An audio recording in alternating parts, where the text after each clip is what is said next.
Vous écoutez un balado signé Radio-Canada Audio. « 24 mars 1944, au beau milieu de la nuit, dans le camp de prisonniers allemands Stalag Luft 3. Plus de 200 prisonniers attendent en file devant un trou dissimulé dans le sol d'un des baraquements du camp. C'est l'entrée d'un tunnel souterrain long de 111 mètres qui doit les conduire vers la liberté.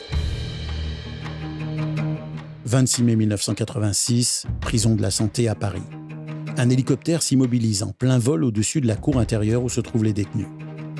Une jeune femme dans la trentaine est aux commandes. Son objectif, libérer un seul homme, son mari.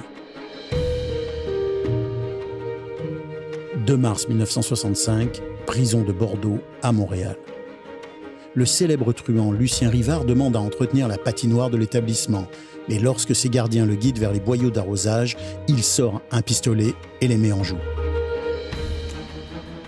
Septembre 1724, prison de Newgate à Londres. Un jeune condamné à mort utilise un vieux clou rouillé en pleine noirceur pour ouvrir le cadenas qui retient ses chaînes. Il n'a que 22 ans et c'est sa 4e évasion en 5 mois. Ce sont là quelques-uns des récits que je vous raconte dans un nouveau balado qui retrace certaines des histoires les plus incroyables et insolites, mais tout à fait véridiques, du monde criminel.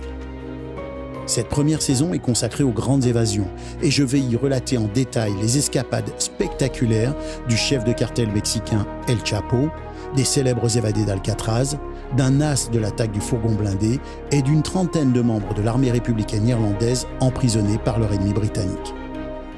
Des fuites spectaculaires pour lesquelles je me suis passionné des décennies plus tard.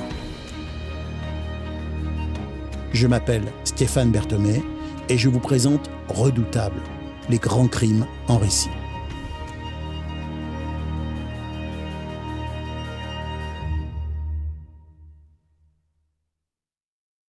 Pour découvrir la suite de ce balado, rendez-vous sur Radio-Canada Audio.